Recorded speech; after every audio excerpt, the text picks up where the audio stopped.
নমস্কার বন্ধুরা, সকালে টিফিন নিয়ে হাজির আমি ইন্দ্রাণী। আজ মনে হলো কর্তামশাইকে একটু অন্যরকম টিফিন দিই তো, দেখি কেমন লাগে।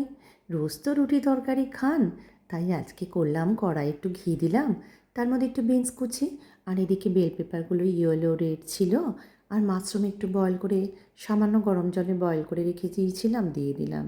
দেবার পর আজ কিন্তু পেঁয়াজ রসুন কিচ্ছু ব্যবহার করলাম না। আর তারপরেই দিয়ে দিলাম দুটো রুটি করলাম, করে রুটিগুলোকে এরকমভাবে ছুরি দিয়ে কেটে আর কাঁটার দিয়ে এরকমভাবে দিয়ে মিশিয়ে দিলাম।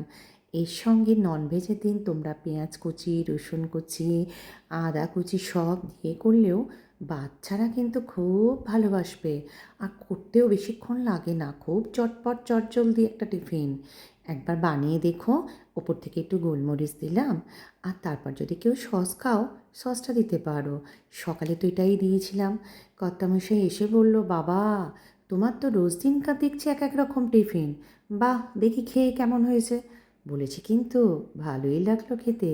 আপেল ছিল, পেয়ারা, আর তার সঙ্গে ছিল টক দই, আর আজ দিয়েছিলাম বেলের পানা। তোমরা কে কে পছন্দ করো বেলের পানা? আমার বাড়ির সদস্যরা বেলের পানা খেতে কিন্তু ভালোই বাসে, কিন্তু দিতে হবে একটু বরফ, তাহলে কিন্তু বেশ ভালো লাগে খেতে। তাই আজকে বানিয়ে ফেললাম আর তোমাদের সাথে শেয়ার করলাম।